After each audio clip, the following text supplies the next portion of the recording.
لبيك اللهم لبيك لبيك لا شريك لك لبيك إن الحمد والنعمة لك والملك لا شريك لك لبيك اللهم لبيك لبيك لا شريك لك لبيك إن الحمد والنعمة لك والملك لا شريك لك لبيك اللهم لبيك لبيك لا شريك لك لبيك إن الحمد والنعمة لك والملك لا شريك لك لبيك اللهم لبيك لبيك لا شريك لك لبيك إن الحمد والنعمة لك والملك لا شريك لك لبيك اللهم لبيك لبيك لا شريك لك لبيك إن الحمد والنعمة لك والملك لا شريك لك. السلام علیکم ورحمۃ اللہ وبرکاتہ. کیا حال ہے سب کا؟ الحمدللہ. لبیک کا نام سنتے ہی ہم کیا سوچنے لگتے ہیں؟ کیا یاد آتا ہے؟ حج یاد آتا ہے. پچھلے سال جب ہم عرفات جا رہے تھے تو یہ تلبیہ راستے میں پڑھ رہے تھے، یعنی یہ ہمارا پرسنل تلبیہ تھا. ہم لوگ دل میں پڑھے تھے اور ایک شخص بلند آواز سے پڑھ رہا تھا. تو اللہ سبحانہ وتعالیٰ آپ سب کو یہ سفر نصیب کرے، اور جس نے لبیک کہا ہے ازل میں وہ ضرور پہنچ ہی جائے گا کسی طرح انشاءاللہ تعالی. اگر پہلے نہیں کہا تو اب کہتے رہا کریں، ٹھیک ہے. تو الحمدللہ سعودی عرب میں ذو الحج کا چاند نظر آ گیا ہے. تو آج وہاں پہلی ذو الحج ہے، لیکن ہماری ایک دن بعد میں ہوتی ہے، اس لیے آج ہم انشاءاللہ عشر ذو الحج کے موضوع پر بات کریں گے، ٹھیک ہے. آپ سب کے پاس بروشر ہے؟ الحمدللہ، گڈ. نحمده ونصلی علی رسولہ الکریم، اما بعد فاعوذ باللہ من الشیطان الرجیم، بسم اللہ الرحمن الرحیم. رب اشرح لی صدری ویسر لی امری واحلل عقدۃ من لسانی یفقہوا قولی. رمضان المبارک کے بعد ذو الحج کا مہینہ اسلامی مہینوں میں نہایت اہمیت کا حامل ہے. یہ مہینہ حرمت والے مہینوں میں سے ایک ہے. ذو الحج کا پہلا عشرہ نیکیوں اور اجر و ثواب کے اعتبار سے عام دنوں کے مقابلے میں بہت اہم ہے، جس کی فضیلت قرآن کریم اور احادیث سے ثابت ہے. قرآن مجید میں اللہ سبحانہ تعالیٰ نے اس عشرے کی ان دنوں کی قسم کھائی ہے. والفجر ولیال عشر، قسم ہے فجر کی اور 10 راتوں کی. اور اس قسم کے اندر حل فی ذالک قسم لذی حجر، کیا اس میں عقل مندوں کے لیے کوئی گواہی ہے، کوئی قسم ہے. یعنی اس قسم کے اندر، یعنی ان دنوں کے اندر ایک خاص اہمیت ہے. اسی لیے اکثر مفسرین کے نزدیک لیال عشر سے مراد ذو الحج کی ابتدائی 10 راتیں ہیں. اللہ تعالیٰ نے ان 10 دنوں میں اپنے ذکر کا خاص حکم دیا ہے.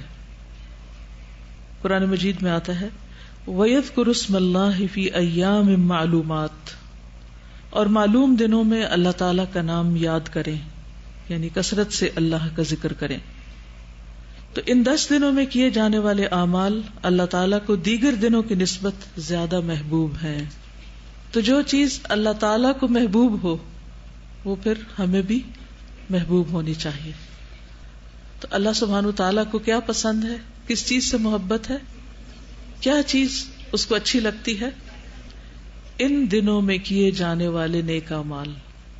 یعنی آئندہ کے دنوں میں جو آپ اچھے عمل کریں گے، وہ عمل اگرچہ آپ سال کے باقی دنوں میں بھی کرتے ہیں، لیکن ان دنوں میں کرنے سے وہ کام اللہ تعالیٰ کو زیادہ پیارا ہوتا ہے. تو والذین آمنوا اشد حبا للہ، ایمان والے اللہ سبحانہ تعالیٰ سے شدید محبت رکھتے ہیں. جب اللہ سے محبت رکھتے ہیں تو پھر اس کی علامت اور نشانی کیا ہے، اس کی دلیل اور گواہی کیا ہے کہ واقعی ہم اللہ تعالیٰ سے محبت رکھتے ہیں؟ ہم ان کاموں سے بھی محبت رکھتے ہیں، ان دنوں سے بھی محبت رکھتے ہیں، ان جگہوں سے محبت رکھتے ہیں، ان راتوں سے محبت رکھتے ہیں جن سے اللہ سبحانہ وتعالی محبت رکھتا ہے. یعنی ہم ہر اس چیز سے محبت کرتے ہیں جس سے اللہ تعالی محبت کرتا ہے. تو اللہ سبحانہ وتعالی ان 10 دنوں میں کیے ہوئے نیک اعمال سے محبت رکھتا ہے. تو گویا کوئی بھی آپ اچھا کام کریں گے تو دل ہی دل میں خوش بھی ہو رہے ہوں گے کہ اللہ سبحانہ وتعالیٰ کو میرا یہ عمل پسند آ رہا ہوگا اور یہ کام میں خالصتاً اللہ سبحانہ وتعالیٰ کے لیے کر رہی ہوں.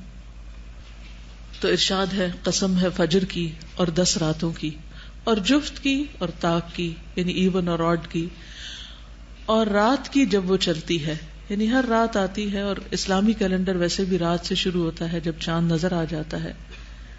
یقیناً اس میں عقل والے کے لیے بڑی قسم ہے، بہت کچھ سمجھنے کو ہے.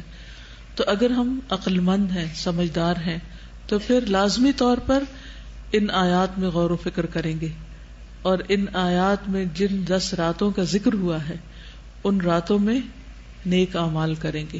اور رات کا لفظ جب بولا جاتا ہے تو وہ صرف رات کے لیے نہیں ہوتا، اس سے مراد دن بھی ہوتا ہے.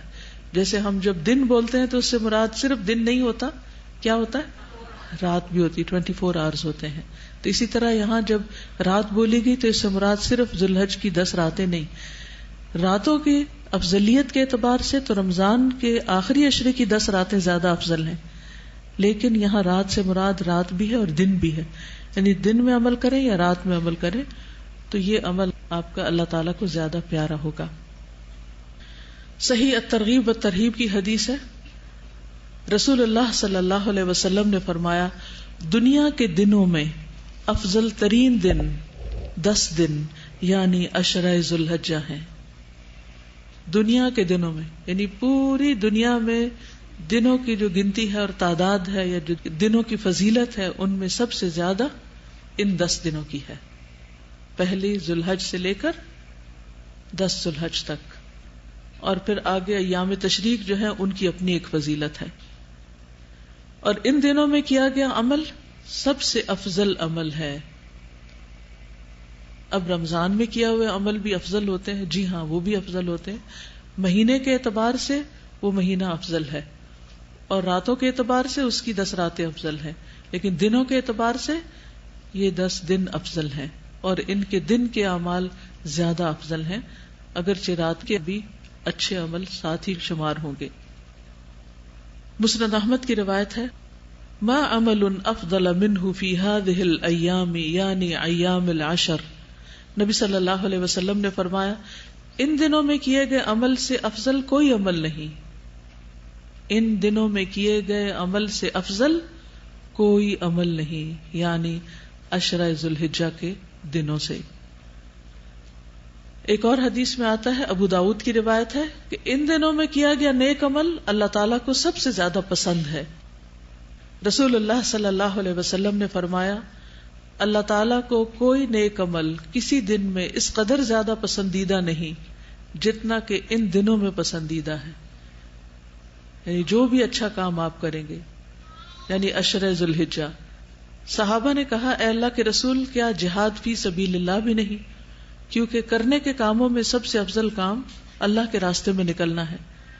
آپ نے فرمایا نہیں، جہاد فی سبیل اللہ بھی نہیں مگر جو شخص اپنی جان اور مال لے کر نکلا ہو پھر کچھ واپس نہ لایا ہو.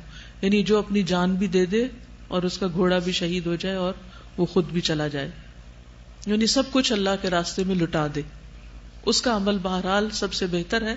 لیکن ادروائز باقی جو کچھ بھی لوگ اچھے اچھے کام کر رہے ہیں ان سب کاموں میں ان دنوں میں کیے ہوئے کام اللہ کو پیارے ہیں.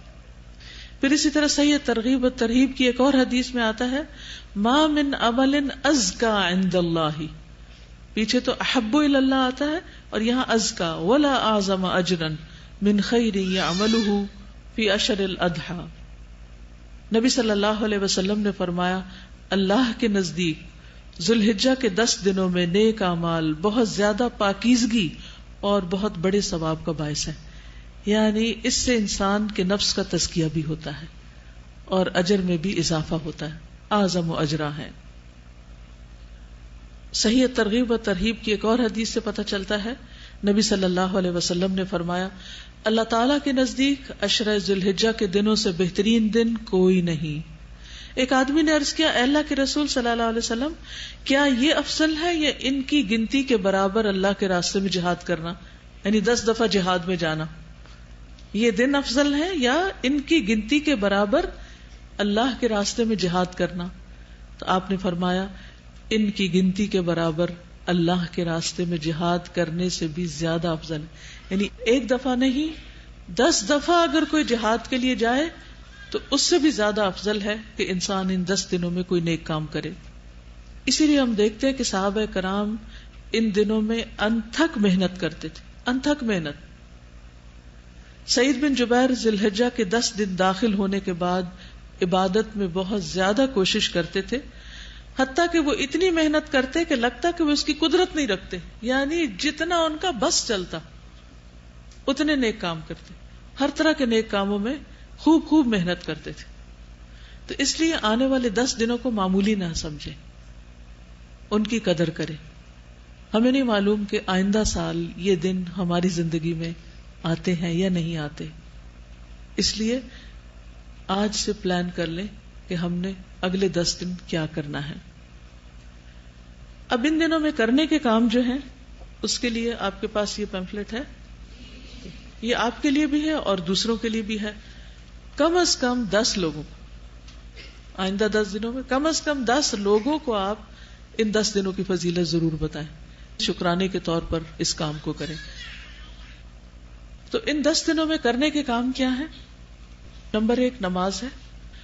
نماز تو ہم ہر روز پڑھتے ہیں، پھر خاص طور پر ان دنوں کی نماز عام دنوں کی نماز سے فضیلت کے اعتبار سے زیادہ بہتر ہے، یعنی آپ کو زیادہ ثواب ملے گا۔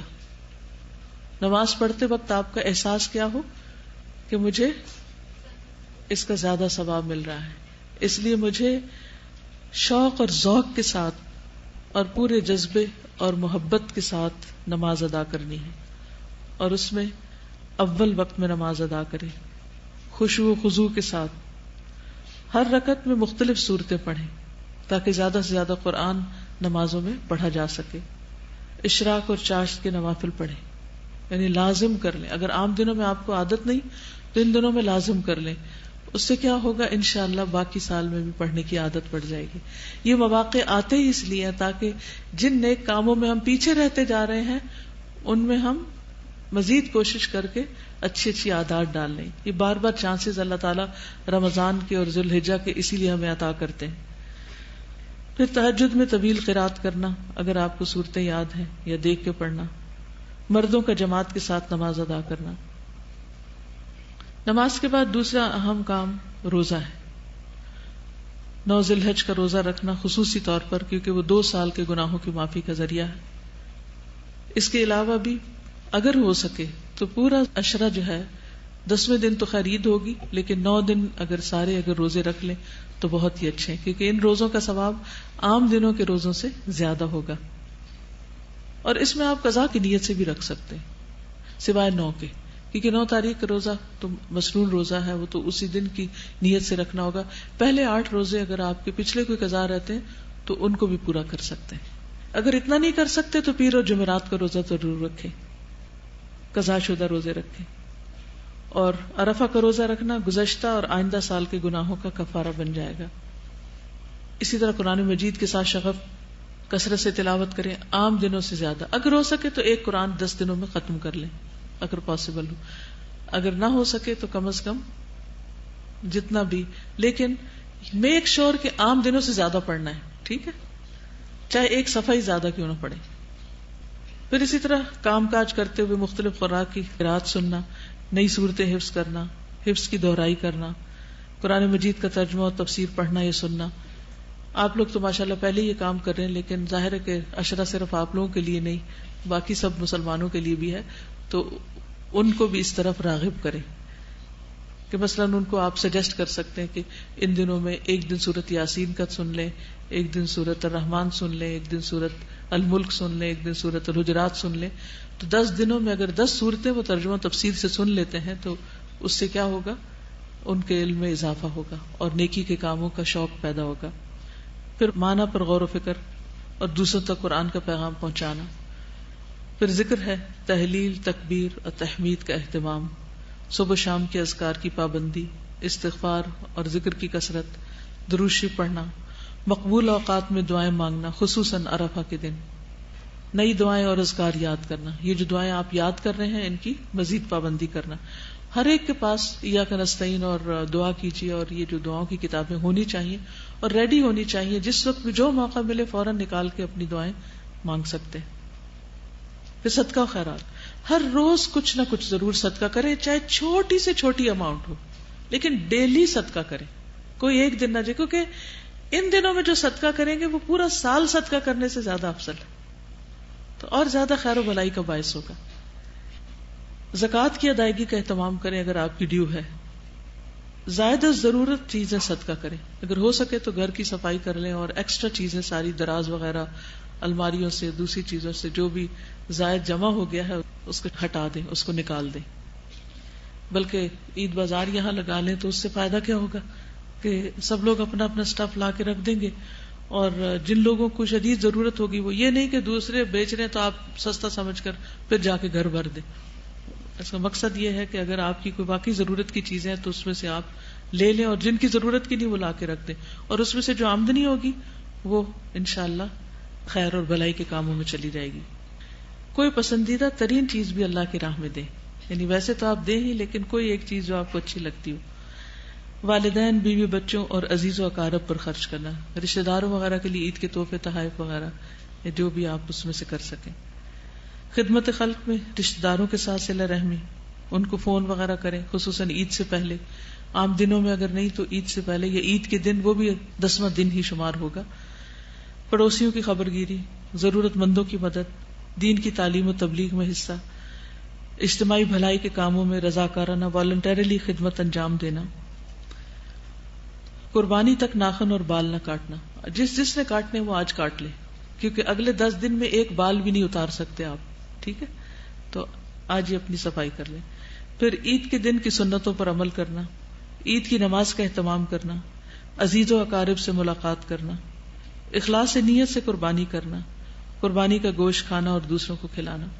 قربانی کی سنتیں جو ہیں وہ دوسروں کے ساتھ شیئر کرنا، جیسے ایک پمفلٹ اگر آپ اس میں قربانی کے احکام وغیرہ پائے جاتے ہیں، اگر دوسروں کو تقسیم بھی کریں گے، جیسے گھر جاتے ہوئے اگر آپ بس پہ بیٹھے ہیں، پبلک ٹرانسپورٹ پہ جا رہے ہیں تو کم از کم 40-50 لے جائیں، ہر ایک سواری کو ایک ایک ایک ایک ایک دے سکتے ہیں. کسی اسکول میں، کسی کالج میں، یونیورسٹی میں، کہیں نہ کہیں آپ اپنی طرف سے تقسیم کر سکتے ہیں. اس سے یہ ہے کہ لوگوں میں قربانی کا شعور پیدا ہوگا، ان کو مسائل پتہ چلیں گے. پھر متفرقات میں نیکی کا کوئی موقع ضائع نہ کرنا، بے مقصد کاموں اور باتوں سے پرہیز کرنا، گناہوں سے بچنا، اچھی کتب کا مطالعہ، مفید کتب اور کیسٹس وغیرہ تقسیم کرنا. یہ کچھ کرنے کے کام ہیں جن کو آپ کر سکتے ہیں، لیکن وہ خاص کون سا کام ہے جس کا اللہ کے رسول صلی اللہ علیہ وسلم نے حکم دیا، ہم وہ کریں گے انشاءاللہ. اب میں باقی لیکچر اس سے متعلق دوں گی. کاموں کی لسٹ تو بہت طویل ہے، ضروری نہیں کہ وہ آپ سارے ہی کر سکیں، لیکن انسان نیت ضرور کر لے. لیکن کرنے کے کاموں میں بھی سب سے بہترین کام وہ ہوتا ہے جس کا حکم ہمیں اللہ کے رسول صلی اللہ علیہ وسلم دے. اس کام کے کرنے کا لطف ہی کچھ اور ہے، اس کام پر توجہ زیادہ ضروری ہے، کیونکہ اس میں ایک تو اس کام کا اجر ہوگا ہی ہوگا، ساتھ ہمیں دوہرا اجر کس چیز کا مل جائے گا؟ سنت کی پیروی کرنے کا. تو ان دنوں میں خصوصی طور پر جو کام سب سے زیادہ کرنے کا ہے وہ ہے اللہ کا ذکر. مسند احمد کی روایت میں ہے، عن النبی صلی اللہ علیہ وسلم قال ما من ایام اعظم عند اللہ ولا احب الیہ العمل فیہن من هذه الایام العشر فاکثروا فیہن من التہلیل والتکبیر والتحمید. نبی صلی اللہ علیہ وسلم نے فرمایا، کوئی دن اللہ کے ہاں ان 10 دنوں سے زیادہ عظمت والا نہیں، اور نہ ہی کسی دن کا عمل اللہ تعالیٰ کو ان 10 دنوں کے عمل سے زیادہ محبوب ہے. یعنی دنوں کی بھی عظمت ہے اور ان دنوں میں کیے جانے والے کاموں کی بھی عظمت ہے. بس تم ان 10 دنوں میں کثرت سے تحلیل، تکبیر اور تحمید کہو، لا الہ الا اللہ، اللہ اکبر، الحمدللہ. تو کس چیز کے کرنے کا حکم دیا؟ ذکر. اور ذکر میں سے بھی خاص طور پر کون سا ذکر؟ شابش. تحلیل، تکبیر، تحمید. تحلیل کا مطلب ہے لا الہ الا اللہ کہنا، تکبیر کا مطلب ہے اللہ اکبر کہنا، تحمید کا مطلب ہے الحمدللہ کہنا. تو ان دنوں میں ذکر اللہ تعالیٰ کو بہت محبوب ہے. ویسے بھی اللہ کا ذکر سب سے بہترین چیز ہے. وَلَذِكْرُ اللَّهِ اکبر. اور اگر عظمت والے دنوں میں ہو تو ذکر کا اجر و ثواب کہیں زیادہ بڑھ جاتا ہے.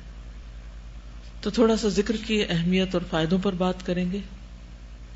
سورۃ الاحزاب 41-42 میں اللہ تعالیٰ فرماتے ہیں یا ایھا الذین آمنوا اذکروا اللہ ذکرا کثیرا. کون حکم دے رہا ہے؟ اللہ سبحانہ وتعالی. اذکروا اللہ ذکرا کثیرا وسبحوہ بکرۃ واصیلا. اے لوگو جو ایمان لائے ہو، اللہ کو یاد کرو، بہت یاد کرنا، اور اس کی تسبیح کرو پہلے پہر اور پچھلے پہر. نبی صلی اللہ علیہ وسلم نے فرمایا کیا میں تمہیں وہ عمل نہ بتاؤں جو تمہارے مالک یعنی اللہ سبحانہ وتعالیٰ کے نزدیک اچھا اور پاکیزہ ہے، اور تمہارے درجات میں سب سے بلند، اور تمہارے لیے سونے اور چاندی کے خرچ کرنے سے بہتر. تمہارے لیے سونا اور چاندی خرچ کرنے سے بہتر. اب جس کے پاس سونا چاندی ہے وہ تو ان دنوں میں خرچ کرے گا انشاءاللہ اللہ کے راستے میں، لیکن جس کے پاس سونا چاندی نہیں پھر وہ کیا کرے؟ وہ بھی محروم نہیں. اس کو سونا چاندی والوں سے بھی زیادہ اجر مل سکتا ہے اگر وہ ذکر کا اہتمام کرے. اور تمہارے لیے اس سے بھی بہتر کہ تم دشمن سے ملو، تم ان کی گردنیں مارو اور وہ تمہاری گردنیں مارے. یعنی جہاد فی سبیل اللہ سے بھی بہتر، شہید ہونے سے بھی بہتر. صحابہ نے عرض کیا کیوں نہیں؟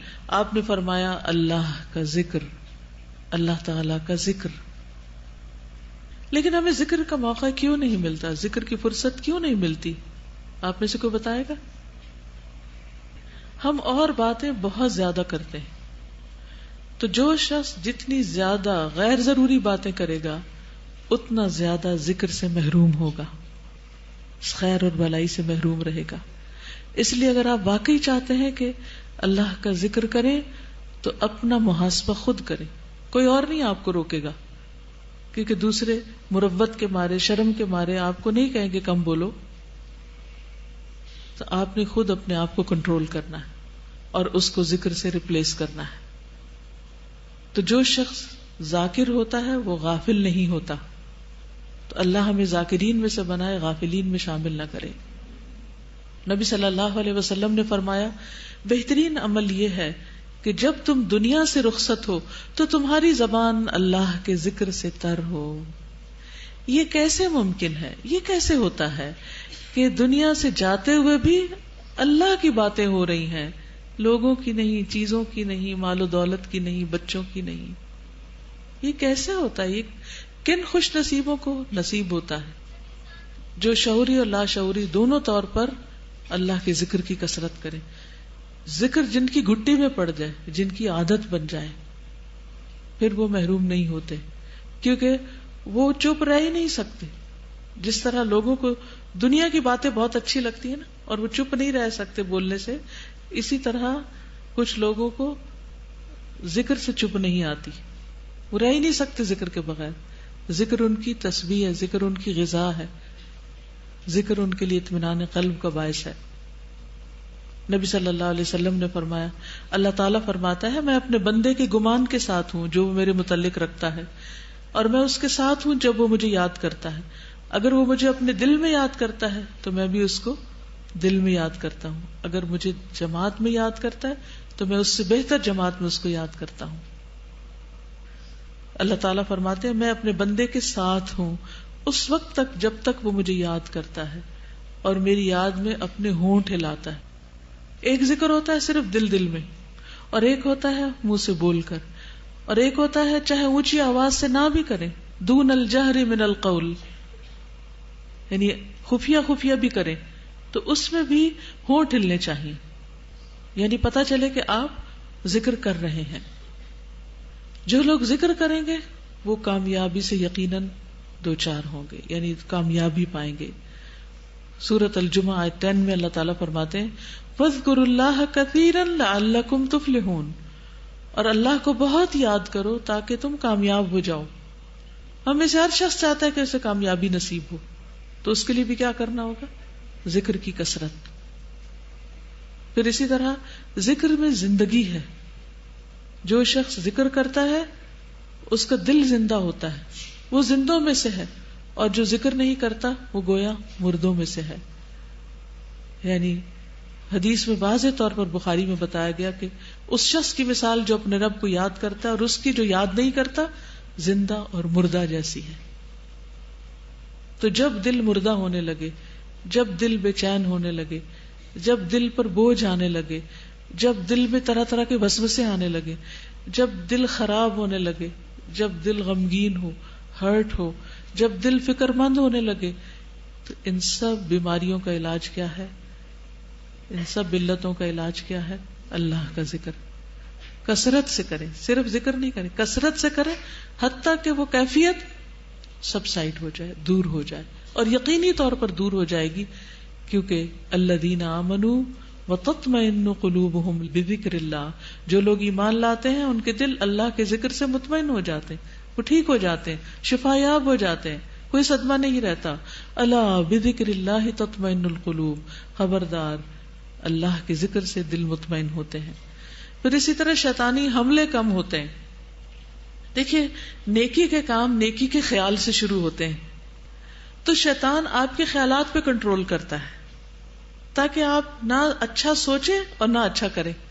جب اچھا سوچیں گے تو پھر اچھا کیے بغیر رہ نہیں سکیں گے، اور اگر نہ بھی کر سکے تو اجر ہی اجر پاتے چلے جائیں گے. تو اچھے کے بجائے برا کیوں سوچنے لگتے ہیں؟ منفی سوچوں کا شکار کیوں ہو جاتے ہیں؟ اس لیے کہ شیطان حملے کر رہا ہوتا ہے، شیطان وسوسے ڈال رہا ہوتا ہے. تو جس شخص کو بھی شیطانی وسوسوں سے نجات حاصل کرنا ہے اس کے لیے لازم ہے ذکر. دنیا کی کوئی کمپنی ایسی دوا نہیں بنا سکی کہ جس سے شیطانی وسوسوں کا علاج ہو سکے، کہ آپ کوئی ٹیبلٹ کھا لیں اور آپ کو وسوسے آنے بند ہو جائے، یا اپنے جن خیالات سے آپ سخت کوفت میں آتے ہیں. ہم سب جانتے ہیں نا کہ بعض اوقات ہمارے ذہن میں ایسی سوچیں آنے لگتی ہیں جن سے ہم خود بھی تنگ ہوتے ہیں. آپ کے ساتھ ایسا کبھی ہوا؟ کچھ چیزیں آپ سوچنا نہیں چاہتے لیکن بار بار آپ سوچے چلے جاتے، اور وہ خیال آپ کے دل کو پھر بھانے بھی لگتے، اور شیطان ان خیالات کو مزین بھی کر دیتا ہے، ان خیالات کو آپ انجوائے بھی کرنے لگتے ہیں، حالانکہ وہ بس خیالات ہی ہوتے ہیں، ان کی کوئی حقیقت نہیں ہوتی، اور وہ خیالات کبھی حقیقت میں بدل بھی نہیں سکتے. کچھ چیزوں کی چاہت ہو سکتی ہے، کچھ کی خواہش ہو سکتی ہے، کچھ آپ ایسے دن میں خواب دیکھتے رہتے ہیں، اور جب کوئی کام کرنے لگتے ہیں اس پر فوکس کرنے کے بجائے کچھ اور ہی سوچنے شروع ہو جاتے ہیں. خصوصاً اسٹوڈینٹس کے ساتھ یہ مسئلہ بہت ہوتا ہے. تو اس کے لیے بہترین مجرب نسخہ، مجرب کا مطلب جس کو میں نے خود ایکسپیرینس کیا، کسی بھی قسم کے خیالات کی جو پچھاڑ ہے، جاگتے میں یا سوتے ہوئے، یعنی جنس کی وجہ سے آپ پریشان رہتے ہو، جو آپ کو ستا رہے ہیں اور آپ کے پاس کوئی حل نہیں، تو شیطانی وسوسوں سے بچنے کی جو دعائیں ہیں خصوصاً ایاک نستعین میں دی ہوئی ہیں، آپ انہیں چند دن پڑھ کے دیکھیے، اور میں آپ کو گارنٹی دیتی ہوں کہ انشاءاللہ آپ چھٹکارا پا جائیں گے. اور اگر وہ آپ کو زبانی یاد ہو جائے تو جس وقت آپ پڑھنے لگے ہیں اس وقت پڑھ کے اگر آپ اپنی پڑھائی شروع کریں تو بھی آپ دیکھیں گے انشاءاللہ بہت فائدہ ہوگا. اور اس میں خصوصاً هو الاول والآخر والظاہر والباطن وهو بكل شيء علیم. کیونکہ دیکھیے اگر پریشان کن خیالات آ رہے ہیں تو کیا آپ پریشانی دور کر لیں گے خیال کر کر کے؟ وہ تو پریشانی صرف بڑھے گی. اگر آپ کوئی چیز چاہتے ہیں تو کیا سوچ سوچ کے وہ چیز مل جائے گی آپ کو؟ آپ نماز میں پڑھے خشوع خضوع ہی نہیں حاصل ہو رہا اور آپ تنگ ہیں اپنے آپ سے کہ کیا مصیبت ہے. حتیٰ کہ نماز تک کے اندر اجازت دی گئی ہے کہ انسان کہ 3 دفعہ دعا پڑھ کے اعوذ باللہ السمیع العلیم من الشیطان الرجیم من ہمزہ ونفخہ ونفثہ اور تھتکار دے، یعنی چھوڑ دے نماز اور یہ دعا پڑھ کے اپنے اوپر اپنے دل کے اوپر اجھاڑے تو انشاءاللہ اس سے بھی فائدہ ہوگا. نماز کے اندر بھی نماز میں کنسنٹریشن کے لیے اجازت ہے اس کو پڑھنے کی، کیونکہ نبی صلی اللہ علیہ وسلم نے یہ سکھائی ہمیں. تو ہم سب سے زیادہ پریشان اور بے عمل اپنے خیالوں کی وجہ سے ہی ہوتے ہیں. اس لیے برے خیالات سے نجات پانے کے لیے بھی ضروری ہے کہ انسان اللہ کے ذکر کی کثرت اختیار کرے.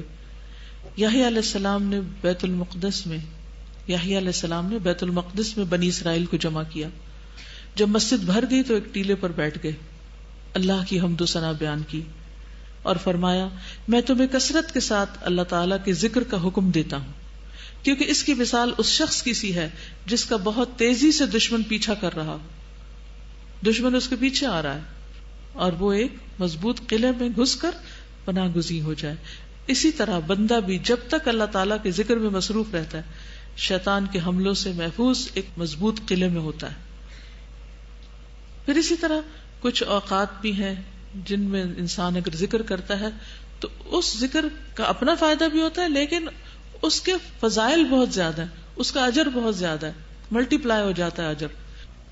رسول اللہ صلی اللہ علیہ وسلم نے فرمایا جو شخص فجر کی نماز جماعت کے ساتھ پڑھنے کے بعد بیٹھ کر اللہ کا ذکر کرتا ہے یہاں تک کہ سورج نکل آئے, پھر 2 رکعتیں پڑھے, اس کے لیے ایک حج اور عمرے کا ثواب ہے. حضرت انس فرماتے ہیں پھر رسول اللہ صلی اللہ علیہ وسلم نے 3 مرتبہ فرمایا پورا پورا پورا, یعنی پورا پورا حج اور پورا پورا عمرہ. فجر کی نماز پڑھ کے مصلی پہ بیٹھ کے ذکر کرتے رہیں, تسبیحات کرتے رہیں, قرآن پڑھتے رہیں, اور پھر وہیں جب سورج نکل آئے اس کے 15 منٹ بعد تک بھی ذکر کرتے رہیں, پھر 2 رکعت پڑھیں اور اٹھ جائیں اور گھر بیٹھ کر حج کر لیں اگر جانے کا موقع نہیں مل رہا. اسی طرح اگر آپ چاہتے ہیں آپ کی دعائیں قبول ہوں تو اس کا بھی نسخہ یہی ہے کہ کثرت سے ذکر کرنے والوں میں شامل ہو جائیں. نبی صلی اللہ علیہ وسلم نے فرمایا 3 بندوں کی دعا رد نہیں کی جاتی, اللہ تعالیٰ سنتے ہیں. ان میں نمبر 1 اللہ کا کثرت سے ذکر کرنے والا, نمبر 2 مظلوم, اور نمبر 3 عادل حکمران. ایسے لوگ نہ صرف یہ کہ دنیا میں بلکہ آخرت میں بھی بہت سبقت لے جائیں گے, السابقون السابقون میں شامل ہو جائیں گے. نبی صلی اللہ علیہ وسلم نے فرمایا سبق المفردون قالوا وما المفردون یا رسول اللہ قال الذاکرون اللہ کثیرا والذاکرات. صحیح مسلم کی روایت ہے, نبی صلی اللہ علیہ وسلم نے فرمایا مفردون سبقت لے گئے. صحابہ نے پوچھا اے اللہ کے رسول مفردون کون ہے؟ آپ نے فرمایا اللہ کا بہت ذکر کرنے والے مرد اور عورتیں. یعنی ہمارا دل چاہتا ہے نا کہ قیامت کے دن جب اٹھے تو بس جلدی جلدی سارے ہمارے مرحلے طے پائیں اور ہم سب سے پہلے جنت میں داخل ہو جائیں. تو اس کا نسخہ بھی یہی ہے. تو ان 10 دنوں میں آپ شعوری طور پر محنت اور کوشش کے ساتھ ذکر کرتے رہیں تو انشاءاللہ بعد میں بھی عادت ہو جائے گی اور شاید ساری زندگی کے لیے عادت ہو جائے. اللہ سبحانہ و تعالیٰ ہمیں ان میں شامل کر لے, اللہ ہمیں اس کی توفیق عطا فرما دے. تو نبی صلی اللہ علیہ وسلم نے فرمایا فَأَكْثِرُوا فِيهِنَّ مِنَ التَّهْلِيلِ وَالتَّكْبِيرِ وَالتَّحْمِيدِ. عام طور پر لوگ پیروں فقیروں کے پاس جاتے ہیں وظیفے پوچھنے کے لیے کہ ہم اس وقت میں, اس دن میں, اس کام کے لیے کیا پڑھیں. سب کی باتیں اپنی ہیں, لیکن اللہ کے رسول صلی اللہ علیہ وسلم کی بات وہ ہے جو اللہ تعالیٰ نے ان کو سکھائی ہے. وَمَا يَنطِقُ عَنِ الْهَوَىٰ إِنْ هُوَ إِلَّا وَحْيٌ يُوحَىٰ. تو یہ وحی الہی کا صاف پانی ہے جو ہم پیتے ہیں. نبی صلی اللہ علیہ وسلم کے ذریعے یہ علم حاصل کرتے ہیں, اس لیے باقی تمام طرح کے اذکار پر اس ذکر کو فضیلت دینی ہے آپ نے. ٹھیک ہے. رسول اللہ صلی اللہ علیہ وسلم نے فرمایا بے شک تم لوگ اللہ کی عظمت کا جو ذکر کرتے ہو, یعنی تسبیح, تحلیل, تحمید کے الفاظ کہتے ہو, وہ عرش کے ارد گرد چکر لگاتے ہیں. ان کی ایسی بن بناہٹ ہوتی ہے جیسے شہد کی مکھیوں کی بن بناہٹ. یعنی یہ کلمات بولتے ہیں عرش کے ارد گرد, ایک طرح سے طواف کر رہے ہوتے ہیں. وہ اپنے کہنے والے کا ذکر اللہ تعالیٰ کے پاس کرتے ہیں, یعنی اس بندے کی آواز میں وہ ہوتا ہے وہاں پر ذکر. کیا تم نہیں چاہتے کہ وہاں تمہارا ذکر ہوتا رہے, یعنی عرش والے کے پاس تمہارا ذکر ہوتا رہے. فاذکرونی اذکرکم, تم مجھے یاد کرو میں تمہیں کروں. کتنے ہم حریص ہوتے ہیں لوگ ہمیں یاد رکھیں, بھولیں نہیں. اس شخص کی خوش قسمتی کے کیا کہنے جسے اللہ سبحانہ و تعالیٰ یاد رکھے. لوگوں سے ہم کہتے ہیں ہمیں دعاؤں میں یاد رکھنا, حج میں دعاؤں میں یاد رکھنا, تہجد کی دعاؤں میں یاد رکھنا, ایسا یاد رکھنا, ویسا یاد رکھنا, مرنے کے بعد بھولنا نہیں. بچوں کو کہتے رہتے ہیں ہمارے لیے دعائیں کرتے رہنا, جب ہم مر جائیں تو ہمیں بھولنا نہیں. لیکن جو شخص اپنی زندگی میں خود ذکر کی کثرت کرتا ہے, اس کے لیے اگر کوئی اور نہ بھی کرے تو بھی انشاءاللہ اسی عمل پر خاتمہ ہوگا. یعنی مرتے وقت ہم اور کیا کر سکتے ہیں؟ بتائیے کیا کام کر سکتے ہیں مرنے کے وقت؟ کچھ بھی تو نہیں کر سکتے. اللہ کا ذکر کر سکتے ہیں. اور اگر زبان بھی نہیں چلتی، کیونکہ آپ کو پتا ہے کہ بعض سٹروکس ایسے ہوتے ہیں یا بعض اٹیک ایسے ہوتے ہیں کہ جن میں زبان چلتی ہی نہیں، زبان کچھ نہیں بول سکتی. بعض مریض ایسے ہوتے ہیں کہ فوتگی سے پہلے ان کی زبان بند ہو جاتی، لیکن اس وقت بھی کان اللہ کا ذکر سن سکتے ہیں. مگر افسوس کی بات یہ کہ لوگ بیماروں کے پاس، لوگ مرنے والوں کے پاس کھڑے ہو کر وہ دنیا کی باتیں کرتے ہیں، اس نے کیا کھایا، کیا پیا، کون آیا، کون نہیں آیا، وہ فلاں تو آیا ہی نہیں، اس کو تو پتہ ہی نہیں، اس کو یہ بتا دو، اس کو وہ کر دو، جو دنیا کی باتیں. اتنا افسوس ہوتا ہے. مجھے کئی دفعہ ایسے مریضوں کو وزٹ کرنے کا اتفاق ہوا ہے کہ جو اپنے آخری دموں پر ہوتے ہیں، لیکن لوگ نہیں رحم کرتے ان کے قریب بھی اپنی باتیں کرنے سے. اب آپ سوچئے کہ مرنے والا مر رہا ہے، اس کو فرشتے نظر آ رہے ہیں، اس کی جان آہستہ آہستہ پاؤں سے نکل رہی ہے، پنڈلیوں سے جا رہی ہے، گھٹنوں سے جا رہی ہے، نچلے دھڑ سے نکل گئی، پھر اوپر سے آگے ہنسلی تک پہنچ گئی.